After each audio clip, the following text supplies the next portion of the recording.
श्री ठाकुर जी की बाल लीला मूल रूप से केवल यह सिखाने के लिए है कि सदा अहम शून्य रहकर के जीवन जियो प्रसन्न भाव से। मानव का स्वभाव है जरा सी उपलब्धि प्राप्त होते ही अहम को जन्म देता है,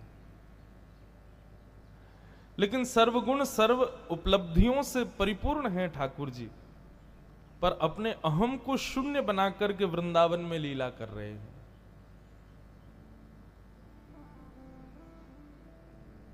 बहुत कुछ सीखने को मिलता है ठाकुर जी से, पर मूल रूप से यही भाव। कभी कभी मन में भाव आता है कि कोई कुछ ऐसे अवगुण हैं मानव के, यदि वो अवगुण उसके भीतर है तो निश्चित है वो कितना भी प्रयास कर ले भगवत प्राप्ति उसको नहीं हो पाएगी। चाहे वो कितना भी फिर जप करे, कितना भी तिलक फोटा लगावे, कितना भी वृंदावन जावे, कितना भी यज्ञ हवन अनुष्ठान करे, कितना भी परोपकार करे, लेकिन ये कुछ गिने चुने अवगुण हैं, यदि ये उसके भीतर विराजमान है तो निश्चित है भगवत प्राप्ति उसको नहीं हो सकती। उसमें सबसे पहला अहम, ये अहम भाव। भक्ति करने का मतलब केवल ये नहीं होता कि हम भगवान के समीप जाएं। भक्ति करने का मतलब स्वयं को सुधारना होता है, स्वयं का एक रिक्रिएशन करना होता है। और माफ कीजिए, यदि वो नहीं हो रहा है तो आप केवल श्रम कर रहे हो। श्रीमद् भागवत में स्पष्ट लिखा है, श्रम एव ही केवलम।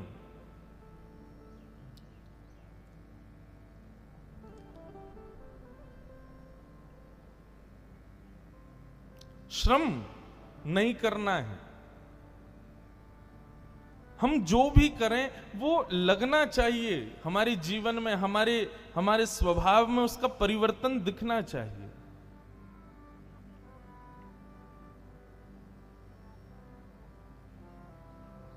इसलिए भैया ठाकुर जी के जीवन से हमने पूरी जो उनकी बाल लीला थी उसमें हमने क्या सीखा कि ठाकुर जी अहम शून्य होकर के अपने प्रभुत्व को त्याग करके अपनी श्रेष्ठताओं को छुपा करके लीला कर रहे हैं।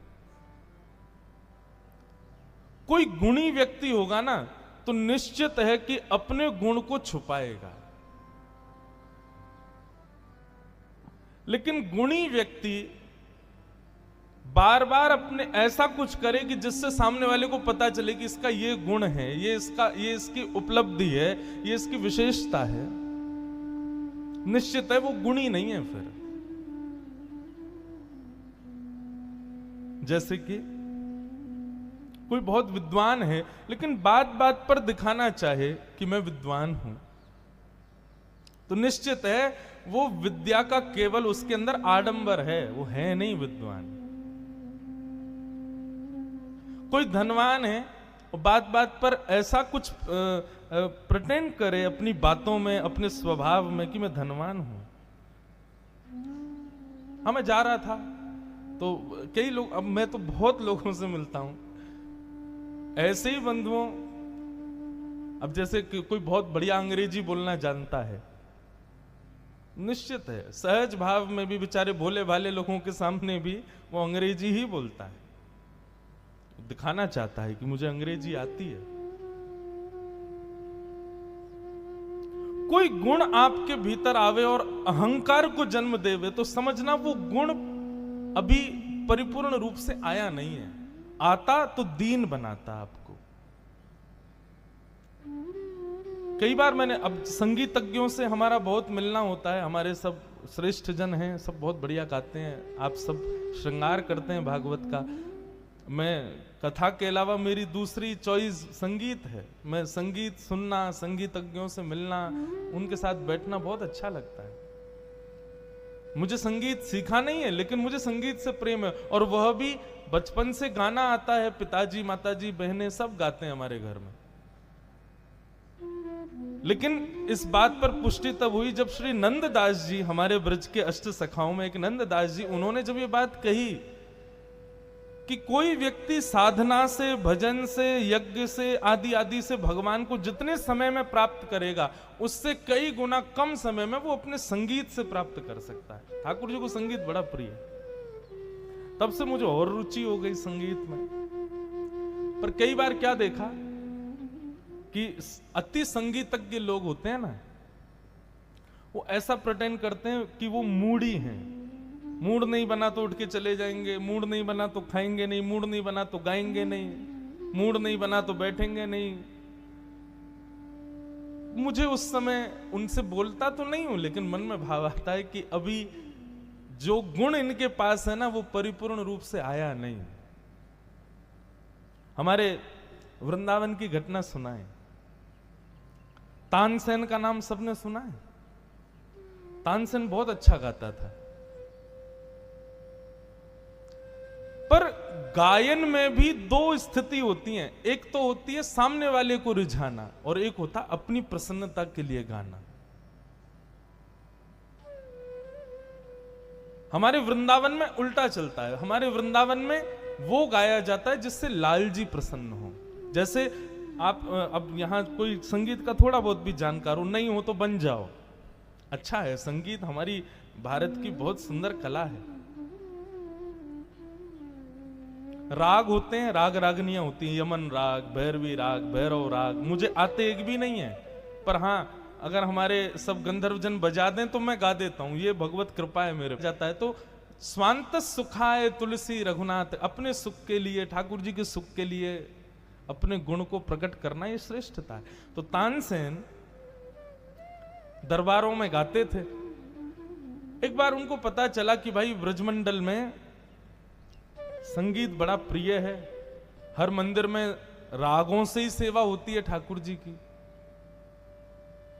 तो तानसेन गाने के लिए आए श्रीनाथ जी के मंदिर में, गोवर्धन में। पहले श्रीनाथ जी जब गोवर्धन में विराजते थे तब की बात।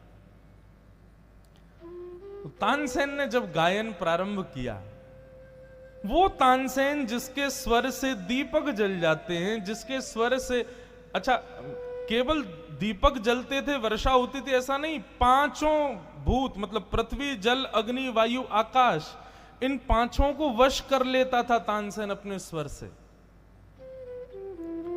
तो तानसेन बहुत बड़ा गवैया। श्रीनाथ जी के सामने आकर के जब उसने गाना प्रारंभ किया,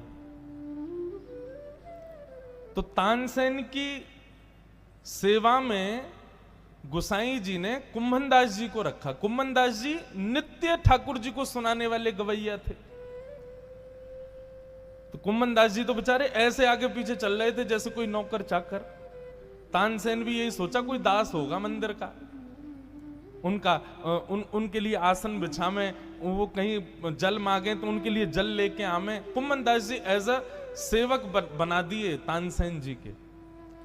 तानसेन ने बड़े तामझाम के साथ जब ठाकुर जी के सामने गाना प्रारंभ किया, थोड़ी देर बाद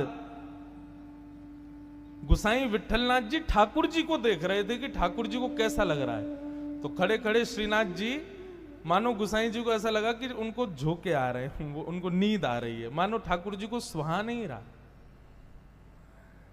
तानसेन ने जब अपना गायन पूर्ण किया ना, तो गायन पूर्ण करने के बाद में एक सुंदर रेशमी कपड़े के भीतर फूटी कौड़ी रख करके और तानसेन को दक्षिणा के रूप में प्रदान किया। तानसेन ने जब दक्षिणा ली तो बाहर तो रेशमी कपड़ा था, उसको लगा कि भीतर बहुत महंगा कोई मणि रत्न आदि होगा। जैसे ही खोल करके देखा तो फूटी कौड़ी। उसने गोसाई जी से जिज्ञासा की, बोले गोसाई जी आपने क्या दिया? बोले ये तुम्हारी दक्षिणा है, समझ जाओ। बाहर रेशमी कपड़ा है, भीतर फूटी कौड़ी है, इसका मतलब तुम्हारा गायन केवल और केवल बाहर से लुभाने के लिए अच्छा है, भीतर उसमें कुछ है नहीं, वो फूटी कौड़ी के समान है, इसलिए दक्षिणा स्वीकार कर। तानसेन को अटपटा तो लगा, लेकिन तानसेन जब किनारे बैठा तब गोसाई विठलनाथ जी ने कहा, कुंभना चलो अब तुम कुछ सुनाओ। तो कुंभनदास जी जो तानसेन के आगे पीछे जल आदि कभी पिलाना, कुछ भोजन मांगे तो देना, कोई भी तानसेन आज्ञा करे पूर्ण करना। कुंभनदास जी ने जब आकर के ठाकुर जी के सामने बैठे और गाना प्रारंभ किया, तो कुंभनदास जी के गायन को सुनकर के एक तो होता है कि दूसरा गवैया गावे तो पहले गवैये को ईर्ष्या होनी चाहिए उससे, ये मुझसे अच्छा गा रहा है। लेकिन तानसेन जी को ईर्ष्या तो प्रारंभ में हुई, लेकिन जैसे जैसे राग बढ़ता गया वैसे वैसे तानसेन के रोए खड़े हो में, नेत्रों से आंसू गिरे और उनका मन करे ये कुम्मनदास कब उठे और मैं इसके चरणों में प्रणाम करूं। तानसेन ने गुसाई जी से जाकर कहा, आपने मुझे बिल्कुल सही दक्षिणा दी महाराज, मैं इसी का अधिकारी हूं, यही मेरी दक्षिणा होनी चाहिए। और महाराज एक बात कहूं, फूटी कौड़ी भी नहीं देनी चाहिए मुझे, तो मैं तो उसका भी अधिकारी नहीं हूं। गायन तो इसे कहते हैं। जब इन्होंने गाना प्रारंभ किया तब मुझे ईर्ष्या हो रही थी, पर जब इन्होंने गाना विश्राम किया ना तो मुझे इनसे प्रेम हो गया। गुण वही गुण होता है जिस गुण के प्रभाव से सामने वाले के भी दोष नष्ट हो जाते हैं। लेकिन हमारा ही गुण हमारे भीतर ही दोष प्रकट कर दे तो वो गुण नहीं है।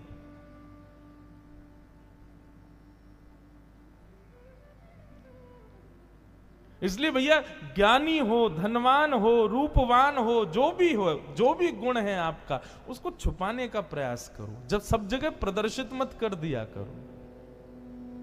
जैसे महंगे रत्नों को घर में छुपा के रखते हैं, तिजोरी में रखते हैं, ऐसे हमारे गुण, ये सब हमारे रत्न हैं, इनको क्यों हम बाजार में विक्रय करने के लिए तांग देते हैं?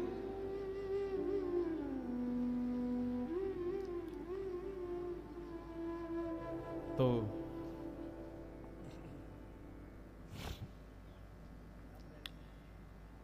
अहंकार ठाकुर जी को प्रिय नहीं।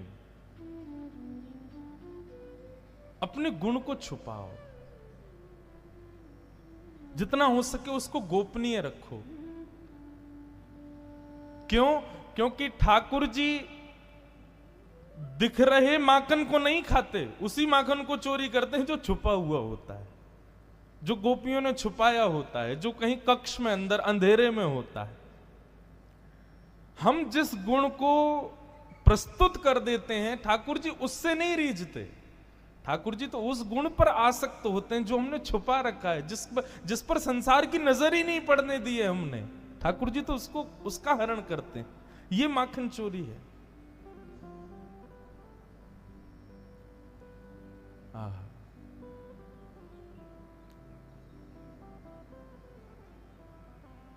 योग्य बने हैं हम, उसका अहंकार नहीं, उसका प्रदर्शन नहीं करना चाहिए। मैं एक वाक्य कहा करता हूं, जो अपनों सुख चाहे हो तो मूर्ख बन के रहो। अगर अपना सुख चाहते हो तो मूर्ख बन के रहो। ज्यादा गुणवान, ज्यादा योग्यवान बन करके रहोगे तो निश्चित है माँ कहेगी बेटा चाय बना। अब माँ मैं बना के लाता हूं ना, आपने बढ़िया बना दी तो बेटा रोज माँ तुमको ही ढूंढेगी, कहाँ हो बेटा, तू ही बना, उस पर नहीं बनती थे, तू ही बना। फिर परेशान हो जाओगे, मैया आप तो रोज मुझे ही ढूंढती हो।